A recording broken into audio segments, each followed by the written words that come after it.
So this is just a short video to go through my sketchbook and the stuff that didn't make it into the presentation, so you have a full view of my project. I'm just going to begin by showing you my brief that I printed out and highlighted to show you all the context is the right word, just everything I thought was important, and I went through and made sure I was familiar with it, and it's been highlighted once or twice, as you can tell, to make sure I got all the key features. Going into the actual sketchbook, you're probably familiar with these designs because they're the thumbnails that you see in the presentation, but I also looked at Terence Conway. I'm really sorry I can't say his name properly, why I didn't do him, but I did do some thumbnails based off the Habitat kind of furniture patterns, and you may be asking where I knew that from, but I managed to get my hands on one of the catalogues, and this was really informative because it meant I knew kind of what the patterns were like, so that was really helpful. Moving on, you've got my thumbnails for the Lady Killers ones. These were the themes I talked about in the presentation that you might not have seen, so I watched the film and wrote down things I thought were interesting. You've also got my thumbnail design for the presentation pack. I didn't include these in the PowerPoint, I don't know why, but my plan was to have like a poster element on the back and have the inside be quite punny because the film is really funny. And so I've got things like the ladies forever asking people if they want tea, so I wanted to have like a tea coupon, and then the villains have to stop in the middle of their plot to help the old lady give the parrot its medicine. So I wanted to have it like how to give a parrot its medicine, because I thought that would be really witty, but obviously I didn't go with that idea. These you're familiar with. Once again, this was my plan for the presentation pack. So the inside I wanted to have a panel telling you who died where, and that's why I wasn't going to put the information on the stamps.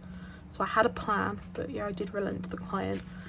And the back, I wanted to focus on this quote that was like, one day I might be a duke, one day pigs might fly. And I wanted to have them like, do you remember these horrible ducks that my nan still has on her wall because she thinks they're really trendy? I wanted to have the pigs like that on like 1940s style wallpaper. You'll see why it didn't work in a minute, but yeah, that was the plan. Moving on. Oh yes, this. So these were the ones you already know that were based off Michael Belsing, however you say it. What you haven't seen for that is the research I did to back up the ideas. So these were the 8 films that would have been the stamps, and what I did to begin with was I went through the prologues to the films and kind of identified key features.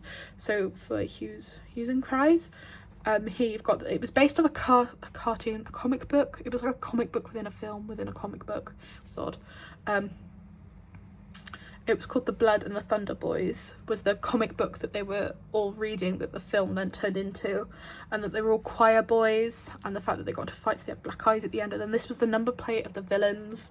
So just, I've identified things like that for all of them. Some aren't so in-depth because they were kind of boring films. I was going to change them, but I didn't have to because I didn't go with that idea. So that happened for that. You already know these experimentations. This one I don't think is on the PowerPoint, but it was, you know, it happened.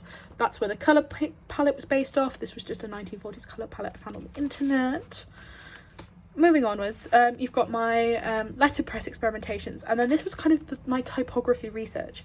So I found these 1940s publications and extracted the typography from them and kind of created like a tally chart, not a real one, but in my head I did, that kind of informed me. And lots of it is this nice sans serif font, gills and things that is in my final presentation pack, but also this really kind of extravagant font mixed in.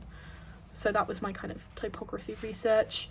You've got my collages here that were awful. This was just me trying to show the difference between it having an outline and it not, and an outline and it not, how much better that looks. But anyway, moving on. The prints that you already know, my lovely lino prints.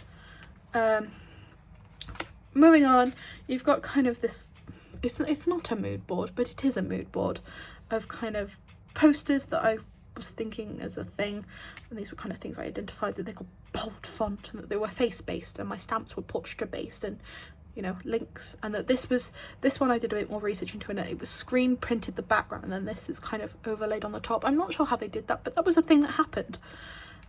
These are my kind of final finished screen prints. I've got the list of who died when, You can't read that because it's in my horrible handwriting, but you'll have to trust me. I'll just show you these now. So this was the one finished screen print of all the characters. You then have a finished screen print of Louis and the coat of arms. The coat of arms wasn't included in the final presentation pack, but it was done. I found like a shot in the film where you can see it, and it's so tiny, which is why I didn't put it in anywhere, because the quality of the photo was awful.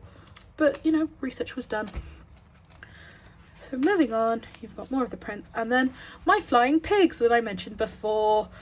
These were my flying pig illustrations, and then this is me trying to put them against like 1940s wallpaper, and I put this kind of reedy thing in the background because that's in the Ealing Studios logo. It's got like reeds on either side of it. And then I went to B&Q and tried to find some 1940s wallpaper, which isn't in fashion at the moment, but so it was very hard. Yeah, thank you very much for watching this and hearing me ramble on about the things in my sketchbook. Yeah, I hope you've had fun marking my project.